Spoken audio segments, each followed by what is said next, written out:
You've probably seen the claims, make $2,000 a month growing microgreens from your home, but is that actually possible or is it just another online scam? For those that don't know, my name is Jonah and I started like most people growing microgreens in a spare bedroom with just one rack like you see behind me. Within a few short years, I built one of Canada's largest microgreens farms, growing hundreds of thousands of trays of microgreens, supplying large grocery stores, Michelin star restaurants, and distributors. And now I help farms across the world do the same. If you're wondering whether microgreens are actually profitable in today's economic environment, and if this is a good business to start, this video is just for you. I'll show you the real numbers, startup costs, and if it's truly a good business to get into. Let's get right into it. Let's be honest, some of the stuff online makes it sound too easy. Work 5 hours a week for a full-time income, start with a few $100s and get rich. That's not quite how it works, but here's the good news. Microgreens can be a really profitable, low-cost business to start. And unlike most side hustles, you're actually growing something valuable and healthy for your community. You're not just flipping dropship junk, you're actually growing fresh food that people want. And you can start small and scale at your own pace. Growing microgreens can be such a fun and rewarding experience that I really recommend for anyone interested in nature or food. Getting to watch nature at work firsthand while feeding people one of the most nutrient-dense foods in the world is a really rewarding way to make money. But how profitable are microgreens as a business? Let's dive in. Let's start with real numbers. Each variety will have its own profitability, but let's showcase one of the most profitable and one of the least profitable crops to give you a realistic range. So let's start with the most profitable, pea shoots. So pea shoots are by far the most profitable microgreen you can grow and sell. Pea shoots will yield around 800 grams of product per tray and take only 1 week to grow. Each clamshell would be about 100 grams or 3.5 ounces. So for pricing, we're going to break it down by customer type. Restaurants, you can expect to get 8 clamshells per tray and sell that at $5, which means you get $40 of revenue per tray. For grocery stores, you can get that same 8 clamshells per tray, but you're going to sell it at a lower price at $4. So you're going to get $32 per tray of revenue.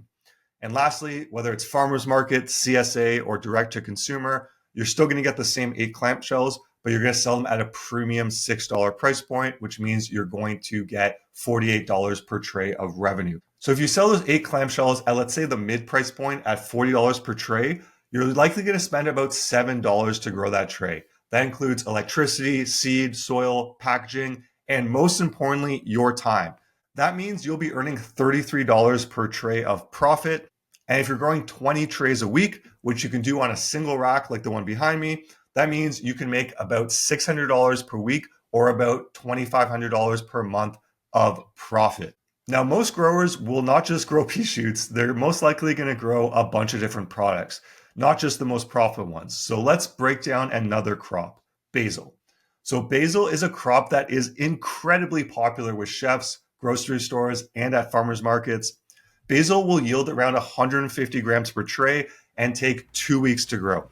Each clamshell will hold 25 grams or about 1 ounce of product. So for pricing, we're going to break it down by those same 3 customer types. For restaurants, you can expect to get 6 clamshells per tray and you'd sell it for roughly $5 per clamshell. So that'll get you $30 of revenue.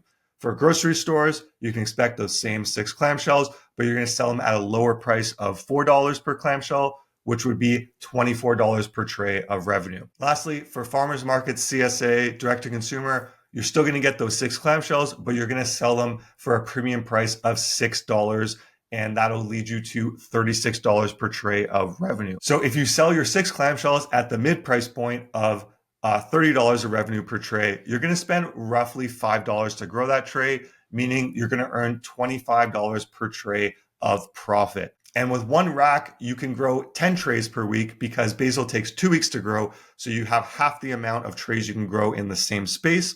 So that means you're going to make about $250 a week of profit or roughly $1,000 per month.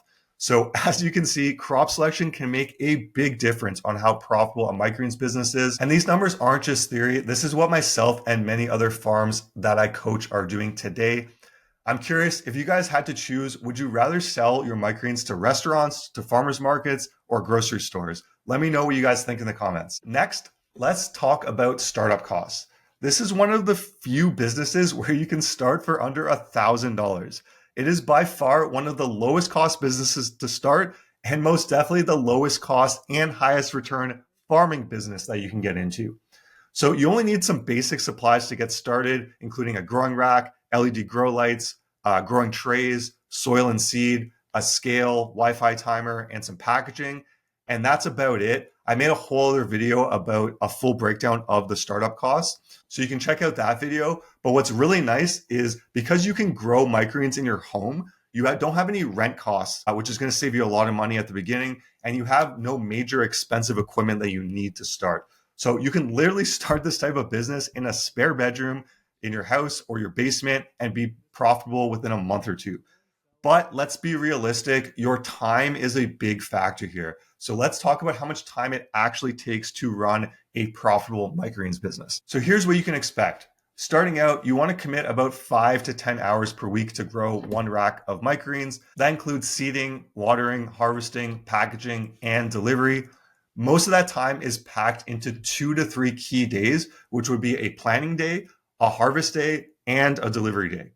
At a small scale, if you're just doing one rack sort of thing, you can definitely combine the harvest and delivery day and reduce the amount of days you actually have to run the business to just 2. And once you get into a rhythm, you can batch your tasks, use a harvester, a seeder, maybe automate the watering. So you can scale up from one rack to multiple racks without adding a ton more hours to your workload. One of the things I love about this business is that it is so flexible. You can start it part-time and grow it alongside your job, your school life, or your family life, and then scale it when it feels right for you. So whether you've got evenings and weekends or just a few mornings a week, you can absolutely make this work, especially if you start smart and stay consistent. Now, if it was this easy, everyone and their grandma would be starting a microgreens business. So let's break down some of the common challenges you'll be likely to face. Every business has its own unique challenges, and a microgreens business is no different. Growing microgreens can be challenging at times. You can run into mold issues, daily watering that makes it hard to leave the business for more than a day or two, delivering product to customers all around your community, and most importantly, the age-old challenge of getting paying customers. The good news is that there are many solutions to these problems. Do you have mold issues? Add airflow and space your crops with the right seeding densities can fix this issue overnight. As you grow the business and have a ton of growing racks, you may find yourself drowning in daily farm tasks. The good news is there's equipment that you can use to automate your watering, your seeding, your harvesting, and your workflow with software. These aren't free, but the less time you can spend on these tasks and the more time you can spend on sales, the faster you can grow your income with microgreens. Can't sell your microgreens? Offer free samples to potential customers.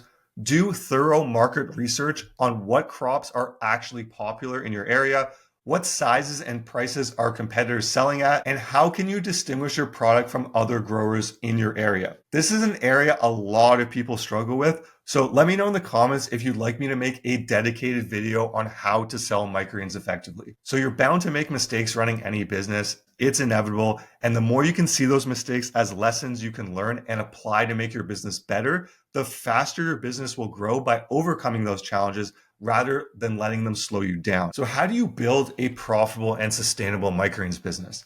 It's not about having the fanciest setup. I can tell you that for sure. It's about showing up consistently, delivering a really great product, and building long-term relationships with your customers. Running a business is a marathon. It's not a sprint.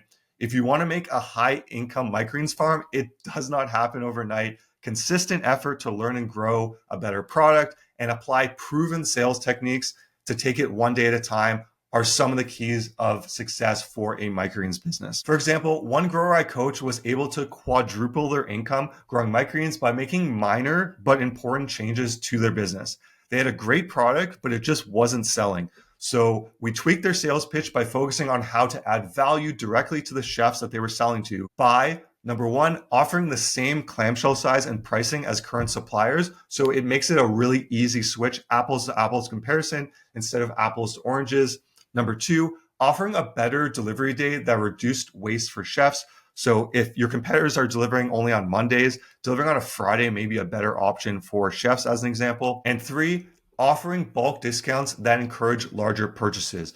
So you really want to incentivize your customers to purchase more product, and it's really important to strategize how you can do that. With these simple and low effort changes, this transformed this farm's profit potential, and now sky's the limit. This is just one of the many stories of how having access to the right information and strategy can drastically improve the odds of success in your microgreens business. So is a microgreens business profitable in today's economy? Yes. It is one of the most accessible, flexible, and profitable small businesses you can start right now. Quick recap, you can get a profit per tray of roughly $20 to $40 with some outliers. Your startup costs are under $1,000, and you only need 5 to 10 hours a week of time commitment to start. If you want a more detailed breakdown of how much you can make with your microgreens business, you can download the microgreens profit calculator on our website that's linked below. Or if you're brand new to microgreens, you can grab the free growing guide on our website. That'll help you get started faster and skip all the basic mistakes I made at the beginning. If you enjoyed this video and want real world farm advice, numbers that actually make sense, and simple steps to grow your business, hit the subscribe button. There's a ton of content coming up on growing microgreens, farm tours, business strategy, and so much more. Thanks for tuning in, and I'll see you guys in the next video.